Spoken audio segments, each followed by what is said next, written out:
बालकों अज असी शुरू कंदासीं हिकु नओं पाठ सिंधी तृतीय भाषा दर्जो 8 जी दरसी किताब सिंधु भारती मां सबक 5 पाठ 5 जंहिंजो नालो आहे साधु वासवाणी। इन पाठ के अज पाण शुरू करे रहिया आहियूं। श्री साधु वासवाणी जंहिंजो चिट तव्हां हिते ॾिसो पिया सिंध जी आलमी शख्सियत रही चुका आहिनि।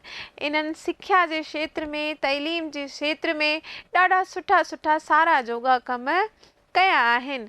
अचो बालकों पाठ शुरू था कयूं। हिन पाठ में असीं पढ़ंदासीं श्री साधु वासवाणी जे जीवन ऐं चरित्र जे बारे में। अचो बालकों पाठ शुरू कयूं था। ॿुधो पढ़ो ऐं लिखो।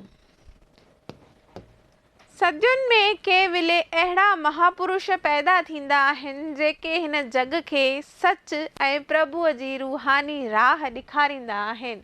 साधु वासवाणी अहिड़नि महापुरुषनि मां हिकु मञियो वञे थो। साधु वासवाणी जो जनम 25 नवंबर सन 1879 में थियो हो। 1879 में 25 नवंबर ते श्री साधु वासवाणी जो जनम थियो ऐं किथे थियो? हैदराबाद सिंध में थियो हो। सिंध में हिकु शहर आहे हैदराबाद, उते हिननि जो जनम थियो हो। संदसि पूरो नालो छा हो? संदसि पूरो नालो थांवरदास लीलाराम वासवाणी हो। नंढपण खां ई हिन जे हृदय में भक्ति ऐं शेवा जा ॿिज पोखिया विया। नंढपण खां ई हिननि खे सेखारियो वियो भक्ति ऐं सेवा की वॾनि जी सेवा कजे, वॾनि जो चवणु मञिजे, प्राणियुनि जे प्रति दया भाव रखणु घुरिजे। ही सभु हिननि खे नंढपण खां ई सेखारिया विया। अचो ॾिसूं अॻियां। संदसि उस्ताद साधु हीरानंद। हिननि जा उस्ताद जंहिंजो नालो हो साधु हीरानंद, तंहिंजी शख्सियत जो गहरो असरु थियो। पढ़ाई में नंढपण खां ई हू ज़हीन हो। ज़हीन जी माना थींदी आहे बालकों बुद्धिमान। की पढ़ाई में नंढपण खां ई श्री साधु वासवाणी ॾाढा बुद्धिमान हुआ। MA पास करे हू कलकत्ते जे सिटी कॉलेज में प्रोफेसर बणिया ऐं थोरे वक़्त बाद हू प्रिंसिपल जे उहिदे ते बि पहुतो। MA पास करण खां पोइ कलकत्ता में सिटी कॉलेज में प्रोफेसर बणिया ऐं उन ई कॉलेज में पोइ उन्हनि खे प्रिंसिपल जो पद इख्तियार कयो वियो। माता सां कयल अंजाम मूजिबि थांवरदास मां जे देहांत खां पोइ सभु उहिदा त्यागे फ़क़ीरी क़बूली। श्री साधु वासवाणी पंहिंजी माउ सां कयल वादे जे मुताबिक़ सभु पंहिंजा जेके उहिदा हुआ, सभु पंहिंजा जेके पद हुआ, उन्हनि सभिनि खे त्यागे हुननि फ़क़ीरी क़बूली यानी साधु बणिजी विया, संत बणिजी विया ऐं पंहिंजा जेके बि उहिदा आहिनि सभु हुननि त्यागे छॾिया। हुन ॿियनि आम साधुनि वांगुरु दुनिया खां किनारो कोन कयो। हुन सॼी ज़िंदगी दीन दुखियनि ऐं पशु पखियुनि जी सेवा में गुज़ारी। हुन पंहिंजी सॼी ज़िंदगी दीन दुखियुनि ऐं पखी पशुनि जी सेवा में गुज़ारी। ग़रीबनि लाइ संदसि मन में संदसि हृदय ॾाढो सुठो हो, सभिनि लाइ दया भाव रखंदो हो। इन करे खेसि छा कोठियो वञे थो? इन करे खेसि कर्मयोगी कोठियो वञे थो।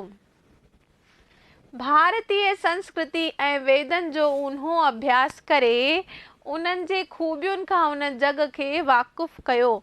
भारतीय संस्कृति में जेके वेद आहिनि, प्राण आहिनि, तंहिंजो उन्हनि उन्हो अभ्यास कयो। उन्हो जी माना थींदी आहे ॾाढो गहरो अभ्यास कयो ऐं हुन अभ्यास खे, हुन ज्ञान खे जग जग ताईं पहुचाइण जो बि कमु कयो। सन 1910 ईस्वी में जर्मनी में विश्व धर्म सम्मेलन में संदसि भाषण जी यूरोप वासियुनि दिलि खोले साराह कई। जेको भाषण श्री साधु वासवाणी ॾिनो उन विश्व धर्म सम्मेलन में, तंहिंजी हुते खूब साराह यूरोप वासियुनि कई। विद्वान वासवाणी साहिब रूहानी सन सां गॾोगॾु इल्म ऐं लोक कल्याण जे खेत्रनि में बि अनेक कम कया। हिन महापुरुष रूहानी सन सां गॾोगॾु लोक कल्याण लाइ, ग़रीबनि जी सेवा लाइ अनेक सारा जोगा कम कया आहिनि। कहिड़ा कम कया आहिनि? अचो ॾिसूं था बालको। इन कार्य खे अमली जामो पहिराइण लाइ हुन 1931 में सखी संगत नाले सां हिकु संस्था बर्पा कई। कहिड़ी संगत? सखी संगत। सन 1931 में हिकु संस्था श्री साधु वासवाणी द्वारा बर्पा की वई, कायम कई वई। नारी सिख्या लाइ मीरा हलचल हलाई। हिननि नारी शिक्षा खे बि वधायो। नारी सिख्या खे वधाइण लाइ हुननि मीरा हलचल भी हलाई। हू अक्सर चवंदो हो त हिकु बालिका खे सिख्या ॾियणु हिकु कुटुंब खे सिख्या ॾियण जे बराबरि आहे। ॾिसो बालको, केतिरी त सुठी ॻाल्हि चई वई आहे हिते कि हिकु न्याणी खे, हिकु बालिका खे सिख्या ॾियणु उन जे पूरे कुटुंब खे सिख्या ॾियण जे बराबरि आहे। छाकाणि त अगरि हिकु न्याणी शिक्षित हूंदी त उहा पंहिंजे ॿारनि खे, पंहिंजे कुटुंब खे बि शिक्षित करे वठंदी। कहिड़ो सुठो कमु आहे इहो जो साधु वासवाणी ॿुधायो आहे कि बालिका सिख्या खे ॾियणु हिकु कुटुंब खे सिख्या ॾियण जे बराबरि थींदो आहे। विराणे बैदि साधु वासवाणी अची पूना वसायो। जॾहिं विराड़ो थियो हो 1947 में बालको, तव्हां पढ़ियो हूंदो त साधु वासवाणी सिंध मां लॾे करे पूना अची वसायो। पूना अची वसी विया। किथे वसी विया? पूना अची वसी विया। पूने में स्कूल, कॉलेज, अस्पताल ऐं शेवा जा अनेक इदारा बर्पाया कयईं। पूने में भी इन्हनि ॾाढा सारा सिख्या जा, तइलीम जा इदारा बर्पा कयईं। घणेई कॉलेज, घणेई स्कूल, घणेई अस्पताल भी बर्पा कई। घणेई स्कूल, घणेई कॉलेज ऐं घणेई अस्पताल में भी शेवा जा इदारा बर्पा कई। यानी दीन दुखियुनि जी सहायता लाइ, उन्हनि जी मदद लाइ ही महापुरुष हमेशा अॻिते अॻिते वधंदो रहियो। हू निहठो निमाणो सत्पुरुष हो। हू निहठो निमाणो, निहठो यानी जंहिंमें घमंड न हुजे, जंहिंमें हठ न हुजे, जेको सिधो साधो इंसान सत्पुरुष हुजे। यानी हू निहठो ऐं निमाणो सत्पुरुष हो। हुन केतिरनि खे ई भर में विहारे साणुनि रूह रिहाणी कई ऐं वरी केतिरनि ई संदसि सांत मां सबक लिखियो। बालको, हिन सिट जो मतिलबु आहे कि हुन केतिरनि खे भर में विहारे, यानी पंहिंजे पासे में विहारे केतिरनि माण्हुनि खे उन्हनि जी रूह रिहाणी कई, यानी कि हुननि खे आत्मिक ज्ञान ॾिनो कि सचो ज्ञान जेको आहे सो प्रभुअ में आहे, दीन दुखियुनि जी सहायता करण में आहे। ऐं घणेई माण्हू वरी अहिड़ा हुआ जे हुन जे शांत मां घणेई सबक लिखिया। साधु वासवाणी ज्ञान जो सागर ऐं रूहानी शाइर हुओ। नूरी तख़ल्लुस सां हुन केतिरा ई सुंदर पुस्तक लिखिया। इन्हनि घणेई सुंदर सुंदर पुस्तक बि लिखिया जंहिंजो उनवान हो, जंहिंजो तख़ल्लुस हो नूरी, यानी नूरी नाले सां उन्हनि घणेई सुंदर सुंदर किताब भी लिखिया आहिनि। संदसि रचियल नूरी ग्रंथ संत काव्य जो अनमोल खज़ानो मिसाल आहे। जंहिं हिननि जेको ग्रंथ रचियो नूरी ग्रंथ, इहो भी सुठो मिसाल आहे संत काव्य जो। अॻियां ॾिसो, संदसि हृदय में सभिनि धर्मनि लाइ गहरो प्रेम हो। धर्म खे हू ॿाहिरियों ॾेखाओ न मञंदो हो। संदसि मन में हर धर्म लाइ, हर जाति लाइ गहरो प्रेम हो। उहो हर धर्म खे सुठी निगाह सां ॾिसंदो हो। ॿाहिरे ॾेखाव खे न मञंदो हो ऐं चवंदो हो कि धर्म रुगो मथा टेकण में कान्हे कि पाण वञूं था मथा टेकूं था, धर्म उन में भी कान्हे। धर्म रुगो गीत ॻाइण ऐं शास्त्र पाठ करण में भी कान्हे कि पाण गीत था ॻायूं, भॼन था ॻायूं, शास्त्रनि जा पाठ था कयूं, मालाऊं था फेरियूं। धर्म उन में कान्हे। धर्म छा में आहे? सचो धर्म अथव दया में। कि कंहिंजे प्रति पाण दया कयूं, कंहिंजी पाण मदद कयूं, तंहिंखे चइबो आहे सचो धर्म।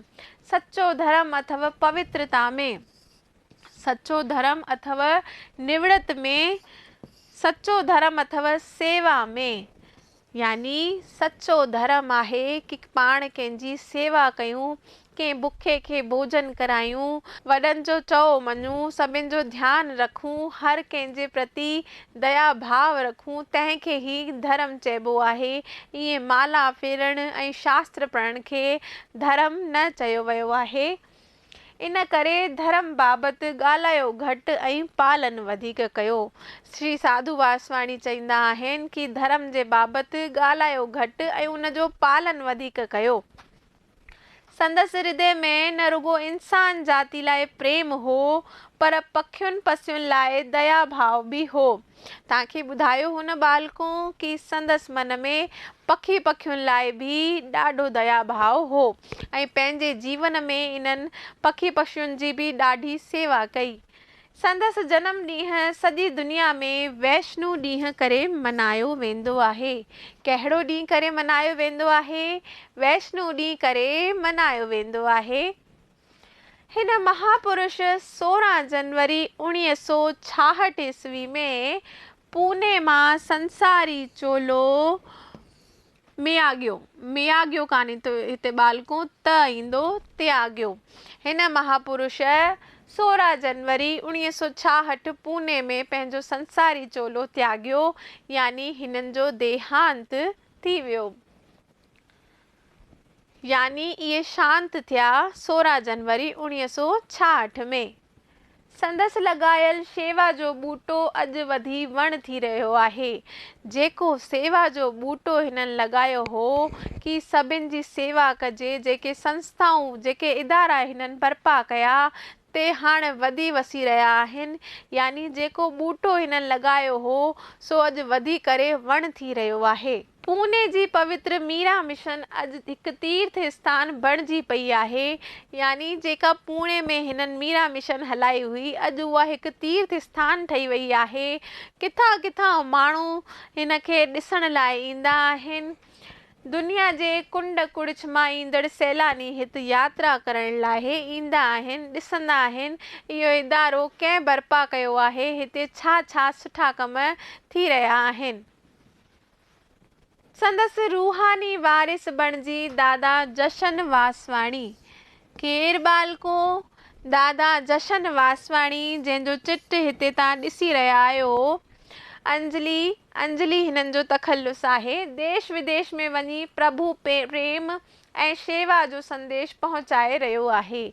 श्री दादा जशन वासवाणी जेके आहिनि, इन्हनि श्री साधू वासवाणी जे जेके कम हुआ तंहिंजे कम खे अॻियां वधाए रहिया आहिनि ऐं देश विदेश में हिन कम खे अॻिते अॻु करे रहिया आहिनि।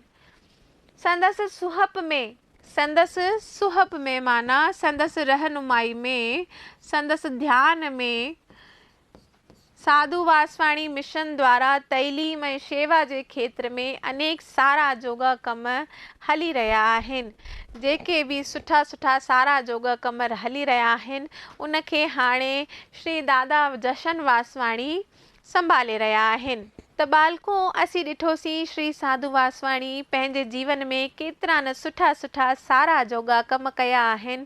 उन्हनि अनेक इदारा अनेक संस्थाऊं बर्पा कयूं, नारी शक्ति खे वधाइण जी बि पूरी कोशिशि कई आहे।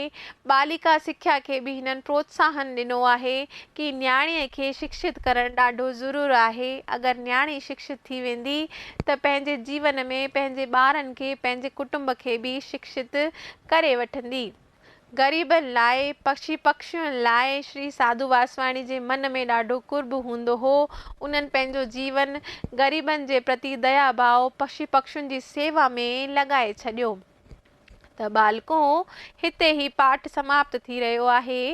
मूंखे आशा आहे कि तव्हांखे ही पाठ सुठी तरह सम्झ में आयो हूंदो। हिन जे अॻिले भाग में, हिन जे अॻिले वीडियो में पाण कंदासीं हिन पाठ जा सुवाल जवाब। त मिलंदासीं अॻिले वीडियो में।